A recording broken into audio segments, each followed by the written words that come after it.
Okay, I don't know how this is going to go. I'm just going to try it. It's just going to be ramblings. I'm told that in order to get YouTube, their algorithm to like you, you just have to post stuff. And some people are saying, well, you just post stuff, and if it's doo-doo, then it's doo-doo. But yeah, anyway, I wanted to go ahead and give my thoughts. I'm going to call this segment Abra's Loose Change.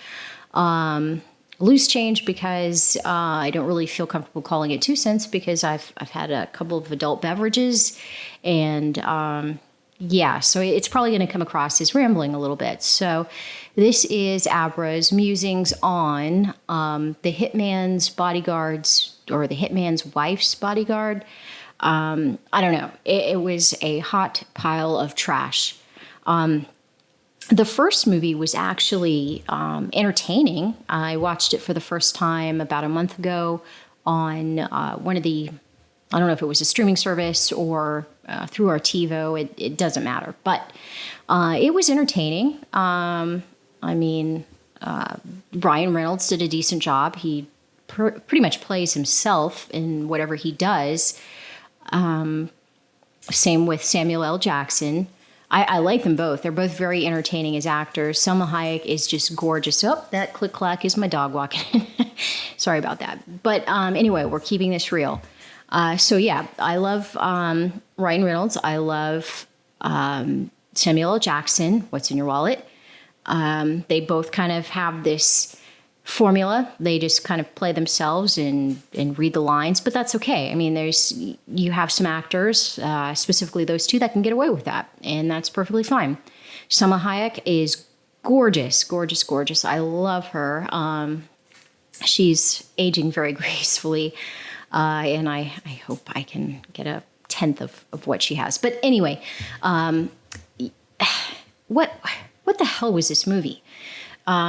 The first one, as I was saying, it was okay. You could watch it. Was it a hit? No. But it was entertaining, a little bit of a guilty pleasure, and it had some really entertaining chase scenes, which I respected. It had some good special effects and stunts. My dog is biting me. I'm sorry. But this sequel, oh my freaking baby Jesus. I don't know if it's due to the thing that shall not be named that affected all of last year. But this seemed like they filmed it over a weekend, that the actors were just obligated due to contract reasons or something. I mean, they still were professional and tried their best, but I couldn't maintain focus for the entire movie. It was, they would say a couple lines, and I mean, first off, the premise was just ridiculous. Ryan Reynolds, I thought at the end of the first movie, and granted it's been a month or so, and I only saw it once, and it was late at night, and I probably had another adult beverage, but you know, I do remember being entertained, and I thought he kind of won his girl back over, at least his dignity, but this was, I don't know, he starts back out at ground zero as if he's, you know, a pussy. He's definitely like a cuck. He's seeing a psychologist, and he just can't handle the fact that he doesn't have his license back. It's a big deal. You don't have a license, you can still be a bodyguard. You know the foundation and the principles. So why can't you just go back and do what you do? You have the tools, you have your little arsenal, you know the ins and outs, the people, the players. Like, just do what you do. But no. Now he's sucking his thumb. Quiet, Bailey. Now he's sucking his thumb and crying to a therapist, and it's just, I'm kind of tired. Like, the idea that Hollywood has for comedy is just like, let's talk down to the audience like they're 2 years old and hold their hand and do this little ha ha poo poo, you know, ka kind of comedy, and it's insulting. But anyway, the editing and everything, it just kind of was all over the place, kind of like my ramblings. But I mean, I don't know. I at least, you know, copped to having some adult beverages. I don't know what the excuse was of the producers and the makers of this movie, but whew, every other word was the F word. It was like, fuck this, fuck that, you know, fuck you, grandma. I don't know. It was just all over the place. And I mean, I guess if you're just trying to bang out a script and every second word is fuck, then I mean, half your battle's done. You just insert a couple other things and you're good to go. But the script was dumb.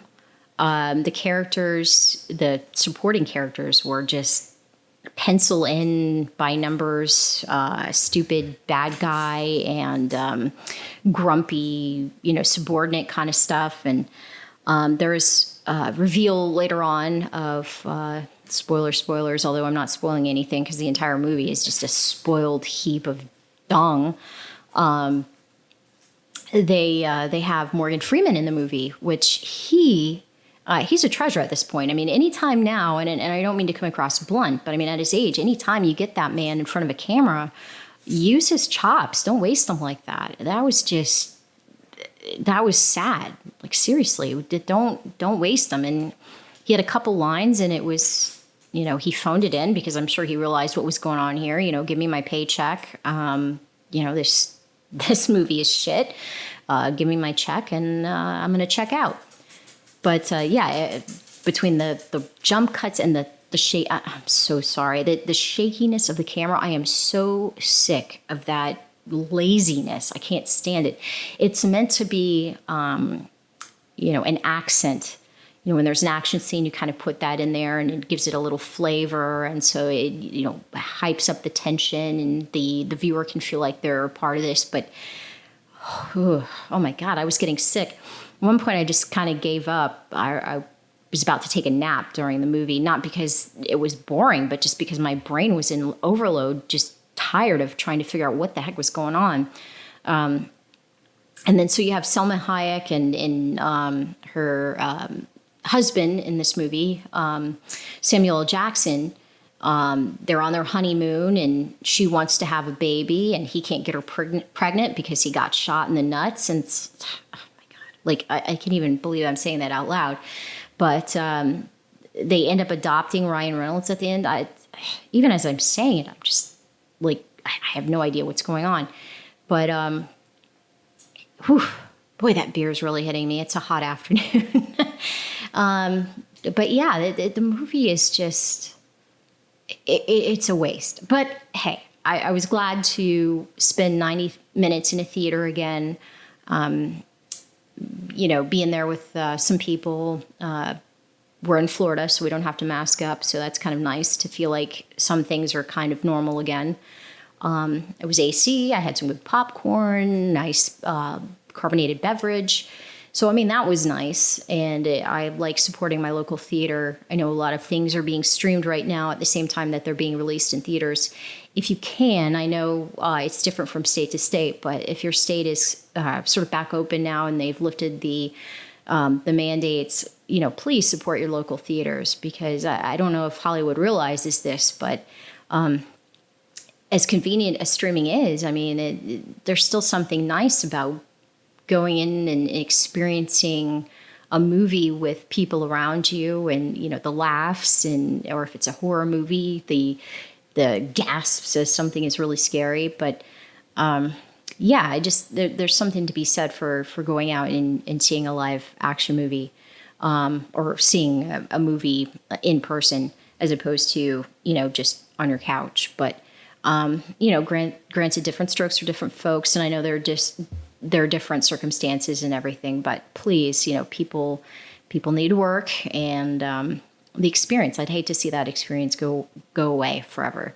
But anyway, Hitman's Wife's Bodyguard, it really didn't need to be made. The first movie, it is what it is. It's not a blockbuster. It's not it didn't win any awards, which it had no reason to win awards, but it had some really entertaining action scenes. And I was hoping for the same thing in the sequel and was sadly disappointed. But so I could not recommend this one. I'm going to go see Fast 9, F9, or whatever it is, probably within the next few days, and I'll try to give my thoughts on that. It's kind of evolved into a sci-fi franchise at this point. But definitely Hitman's Wife's Bodyguard. hard pass. It's 90 minutes, but it's 90 minutes of your life that you will never get back. Yeah, can't recommend. All right, so that's enough rambling. You guys have been really patient with me trying out a new microphone. I don't know if it's any good. We'll find out. I've been going on for about almost 10 and a half minutes. So yeah, thanks for watching. This is Abra giving you my loose change as opposed to my normal 2 cents because adult beverages. All right. Thanks so much for tuning in. Till next time.